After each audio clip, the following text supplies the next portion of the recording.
पातर पातर पियवा हमार पतरी कमरिया हो नायले सुना रह गईल से जरिया हो नायले किए हैं। पहले हमारे सिंगर थे कृति उपाध्याय, जो उनका शादी हो गया। उसके बाद विशाल गगन, उसके बाद विष्णु ओझा, भरत शर्मा, गोपाल राय, उसके बाद एक हम लोग ने गौ गंगा का कार्यक्रम किए थे, जिसमें मनोज तिवारी आने वाले थे। तू नहीं आए, बिने बिहारी आए हुए थे। बहुत अच्छा अच्छा कार्यक्रम हम लोग किए हैं। मन छोटू छलिया का हम लोग स्पेशल भी म्यूजिशियन थे। छोटू छलिया का भी बहुत सारा प्रोग्राम किए हैं। अभी भोजपुरी में बहुत सारे कलाकार अश्लीलता गाना गा रहे हैं, तो इसके बारे में आप क्या कहना चाहते हैं? हम तो यह कहब कि जे अश्लीलता गाना गावता ओकरा के कम कर दीजिए। रउआ सभे ऐसे कि भोजपुरी के आगे ले चलल जाओ। देखिए अभी फिलहाल में दिनेश लाल यादव जी भैया हमने के जितनी हाँ सांसद से वो भोजपुरी के लेके जाके दिल्ली में अपन मांग रख ले बनी। तो सारा गायक लोग से हमरा यह कहना बा कि अश्लीलता के कम कइल जाओ और भोजपुरी के हमने के मान सम्मान दे के एकरा के आगे बढ़ावल जाओ। नमस्कार, अपना न्यूज चैनल में स्वागत है। मैं हूं पवन कुमार। इस वक्त की सबसे बड़ी खबर, मैं अभी एक भोजपुरी कलाकार के पास आए हुए हैं। आइए हम इनसे जानते हैं। तो सबसे पहले अपना न्यूज चैनल में स्वागत है। सबसे पहले आपको मैं बहुत बहुत थैंक यू कहना चाहता हूं कि आज मुझे अपना न्यूज चैनल पर कुछ बोलने का मौका मिला है। और मैं सारे भोजपुरी श्रोतागण को मैं पैर छू के प्रणाम करता हूं। तो सबसे पहले आपका नाम क्या पड़ेगा? हमार नाम पड़ी आत्मा राज। हम एगो सिंगर बानी आ प्लस में एगो म्यूजिशियन भी बानी। हम अब भोजपुरी इंडस्ट्री के बारे में आप क्या कहना चाहते हैं? भोजपुरी इंडस्ट्रीज के बारे में तो हमरा बहुत माने अच्छा लागेला बोलल गावल। एकरा के बहुत हम प्यार दुलार माने दिल चाहेनी और बहुत प्यार दुलार हमरा भोजपुरी इंडस्ट्री से मिलेला। तो आप कहाँ से बिलोंग करते हैं? हम हमार गांव पड़ी दोहरा, बिहिया चौरस्ता, जिला भोजपुर आरा। हम भोजपुर से बिलोंग करतनी, आरा भोजपुर से। और बताइए कि भोजपुरी कलाकार में कब तक जुड़ल बने? हम भोजपुरी शुरुए से हमारी ख्वाहिश रहे। भोजपुरी हमार गान बजान जोन बा शुरुए से बचपने से हमार ख्वाहिश रहे। शुरुए से हमें में लागले रह गई नी। हमार बुझा था कि सारा उम्र हमारे संगीते में बीती जाई। को साल से भोजपुरी संगीत में बनी? हमार हो गई 18 साल हो गई संगीत लाइन में। गाना कब से आप गाने के स्टार्ट किए? गाना तो अब हम गावे के 5 बरिस 6 बरिस से हम स्टार्ट कैनी। बाकी शुरू से हम पैड बजावत रही। अच्छा, जो आप कलाकार जो है, जो आप गाना गाते थे, तो अब अभी तक आपका गाना कोई वायरल हुआ है कि नहीं, कोई हिट हुआ है कि नहीं? हाँ, एक आध दूगो गाना मेरा हिट हुआ है। हमारे दर्शकों को जो अभी तक गाना जो हिट हुआ है, थोड़ा हमारे दर्शकों को गाना गा कर या गुनगा कर आप बता सकते हैं? हाँ एकदम। हमार पहिलका गाना रहे जोन गईले रही हम अपना मुख से, जे हम सुनावत हैं थोड़ा सा रुआ सब के बीच में। पातर पातर पियवा हमार पतरी कमरिया हो नायले सुना रह गईल से जरिया हो नायले। ये हमार पहिलका एल्बम के गीत रहे। एगो सैड सॉन्ग रहे, तोहरा बिना जी नहीं पाइब हम खा के जहरिया मरी जाइब। ये दूसर का हमारा एल्बम रहे। ऐसे बहुत सारा एल्बम रहे, मगर ये हमारा सबसे फेवरेट। अभी भोजपुरी में बहुत सारे कलाकार अश्लीलता गाना गा रहे हैं, तो इसके बारे में आप क्या कहना चाहते हैं?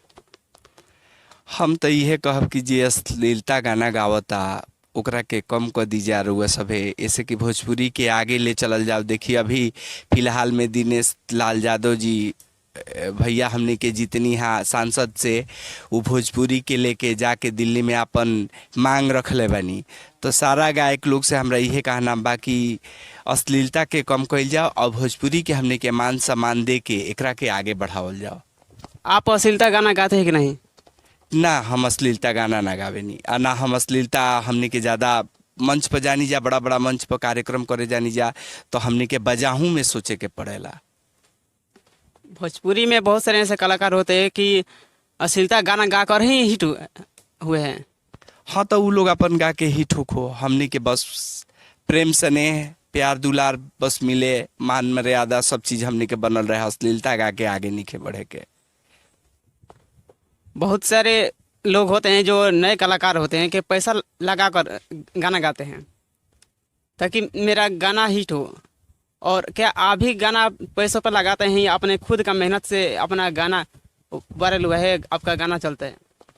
देखिए वैसे तो हम लोग बहुत मने ज़्यादा अमीर तो नहीं है, गरीब परिवार से बिलोंग करते हैं, अपना मेहनत करके पैड वोड बजा के और परिवार भी चलाते हैं और दो पैसा बचता है तो इसी में लगाते हैं और अपना सारा शौक़ जो है उसको पूरा करते हैं, बाल बच्चे परिवार को भी चलाते हैं।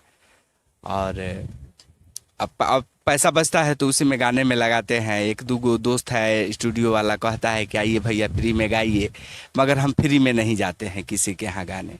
दो पैसा जाएंगे तो दो पैसा उनको देंगे तभी हम गाना गाते हैं, पैसे नहीं गाते, अश्लीलता नहीं हम गाते।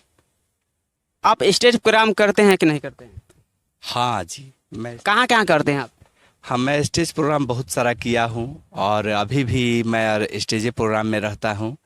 जैसे कि हमसे कोई भी सिंगर जो है, जितना सिंगर है बाकी नहीं है, पहले शुरू से हम लोग किए हैं। पहले हमारे सिंगर थे कृति उपाध्याय, जो उनका शादी हो गया, उसके बाद विशाल गगन, उसके बाद विष्णु ओझा, भरत शर्मा, गोपाल राय, उसके बाद एक हम लोग ने गौ गंगा का कार्यक्रम किए थे जिसमें मनोज तिवारी आने वाले थे तो नहीं आए, विनय बिहारी आए हुए थे। बहुत अच्छा अच्छा कार्यक्रम हम लोग किए हैं। मतलब छोटू छलिया का हम लोग स्पेशल भी म्यूजिशियन थे, छोटू छलिया का भी बहुत सारा प्रोग्राम किए हैं। बड़े बड़े जो व्यास होते हैं, अगर आपको मौका मिलेगा तो आप काम करेंगे कि नहीं करेंगे? हाँ क्यों नहीं करेंगे, एकदम करेंगे। हम अच्छा बजाते हैं, अच्छा परफॉर्मेंस देते हैं मंच पर।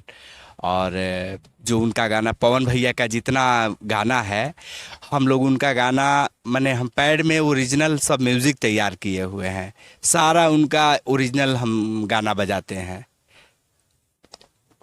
पैड जो आप बजाते हैं तो कहाँ कहाँ आप जाते हैं इसके लिए? बहुत जगह जाते हैं। अभी एक प्रोग्राम आया था मोतिहारी से तो हम नहीं गए, तबीयत थोड़ा मेरा डाउन हो गया। फिर एक आया था गिरिडीह से कार्यक्रम, तो उसमें वो लोग बोल रहा है कि आप दशहरा में आइए पूरा टीम लेकर के, तो हम लोग बोले कि ठीक है। तो आप बताइए कि अदर स्टेट में भी आप जाते हैं? हाँ हाँ, अदर स्टेट में कहाँ कहाँ जाते हैं?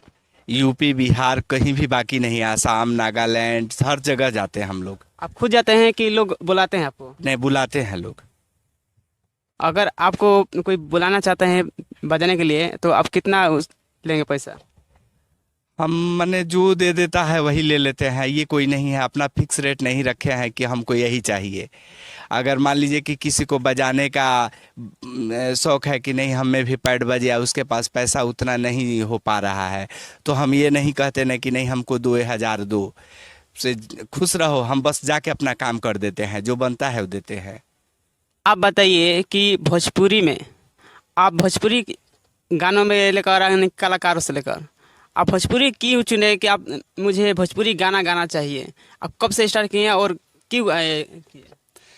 देखिए, सबसे पहले तो मैं यही कहूँगा कि जो हमारी भोजपुरी मातृभाषा है, इस भोजपुरी मातृभाषा के अंदर इतनी मिठास छुपी हुई है कि कहना माने जितना कहें उतना कम है। जितना शहद जैसे मीठी हमारी भोजपुरी भाषा है।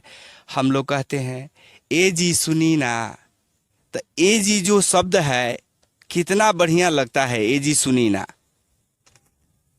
तो हम इसीलिए भोजपुरी में उतरे कि अच्छा लगता है भोजपुरी बोलना गाना। और हिंदी तो हिंदी है, ये है। आज हमारे बीच लता जी नहीं रही, हम उनको नमन करते हैं दिल से, और उन्हीं के सारे रास्ते पे चलते हैं हम लोग, और हम उनके फैन हैं लता जी के। और गाना भी हम कभी कभी उनका गुनगुना लेते हैं, उनका जितना गाना है पैड पर बजा लेते हैं। और हमारी भोजपुरी भोजपुरी जो है हमारी मातृभाषा, वो हमेशा बनी रहे, और हम लोग इसको बहुत आगे ले जाना चाहते हैं। अब इसके आगे हम क्या कहें। बहुत बहुत धन्यवाद। ऐसे ही भोजपुरी कलाकारों के इंटरव्यू देखने के लिए हमारे इस वीडियो को लाइक कीजिए और चैनल को सब्सक्राइब कीजिए। मिलते हैं इस और वीडियो में।